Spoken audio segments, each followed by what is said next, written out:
안녕하세요. 수능특강 교재 정오표 해설 특강을 맡은 박봄입니다.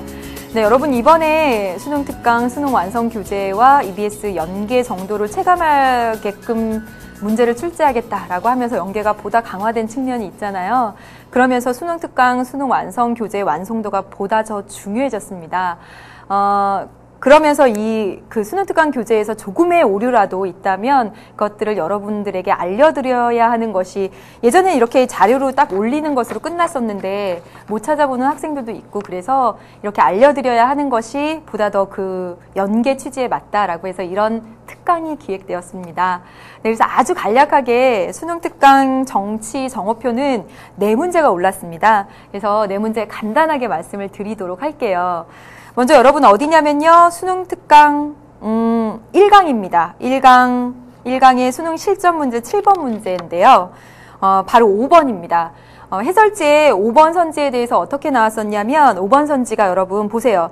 자연 상태에서 개인이 누렸던 자유와 권리를 보존하기 위해 자 여기다 좀 써볼까요? 네, 5번에 어떻게 써 있어요? 자연 상태에서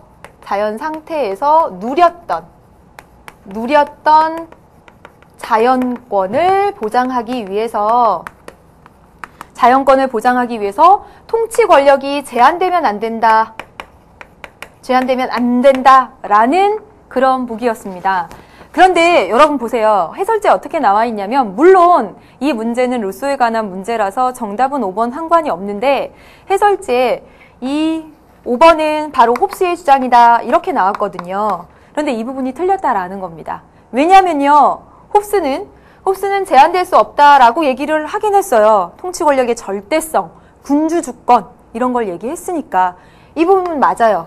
그런데 보시면 자연 상태에서 누렸던 자연권입니다. 홉스는 자연 상태에서 자연권이 보장되지 않은 만인에 대한 만인의 투쟁 상태 아니죠. 그렇죠? 그래서 홉스의 주장이다 하는 부분 해설지가 틀렸다라는 걸 말씀을 드립니다.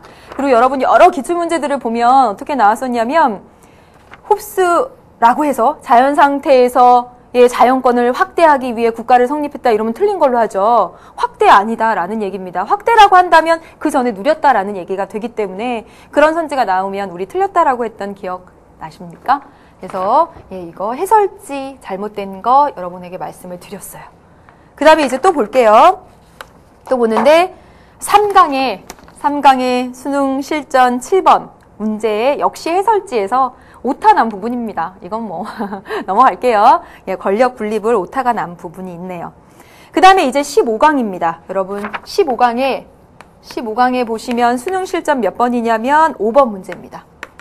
5번 문제에 보면 어떻게 나와 있냐면 대통령이 헌법재판소장과 중앙선거관리위원회 위원장을 임명한다라고 되어 있는데 여러분 우리 9명 된 곳 아시죠? 그쵸?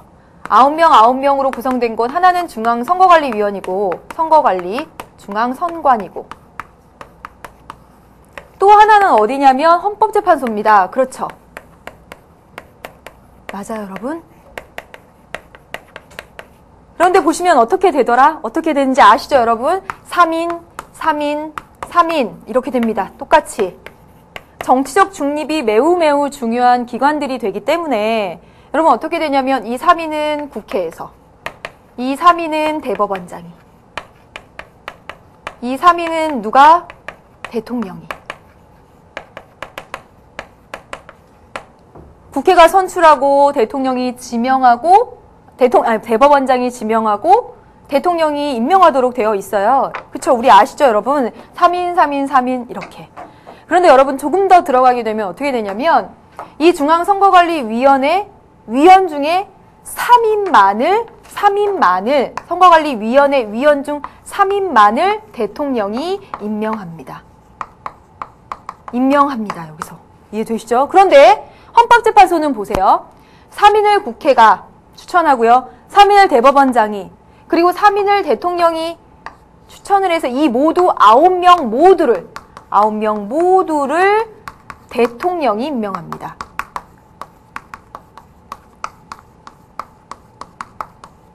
여러분 사실 이 내용은 작년에 수능에서도 나왔잖아요.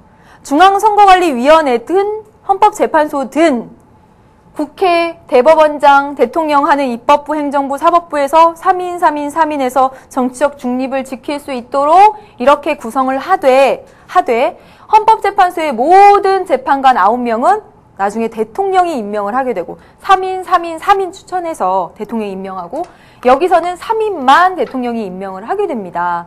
그래서 거기 문제 보시면 제시문 다에 헌법재판소장과 이거 대통령의 권한에 대한 문제였거든요. 근데 헌법재판소장과 중앙선거관리위원장을 임명한다 라는 게 틀렸어요. 중앙선거관리위원회 위원 중 일부 3명을 임명한다라고 해야지 맞고요.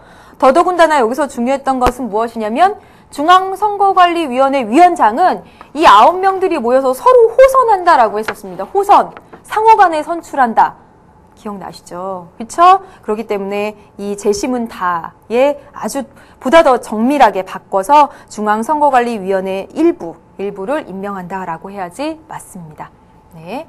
이제 마지막으로 하나만 더 보도록 할게요. 마지막으로 하나 봅시다. 16강입니다, 여러분. 16강에 보시면 16강의 내용 정리 부분에 보면 헌법재판소의 권한 중에 재판소 권한 중에 헌법소원이 있죠. 그쵸? 헌법소원이 있습니다. 자, 여러분 말씀드릴게요. 이 헌법소원은 누가 하는 거예요? 국민이 하는 거죠. 국민이 하는 겁니다. 맞아요? 그런데 이 헌법소원에는 2가지 종류가 있습니다. 하나는 권리구제형이 있고 구제형이 있고 하나는 뭐냐면 위헌법률 심사형이 있습니다. 거기 보시면 위헌심사형이다 이렇게 나와 있어요. 근데 이 위헌심사형 쪽이 틀렸다라는 거예요.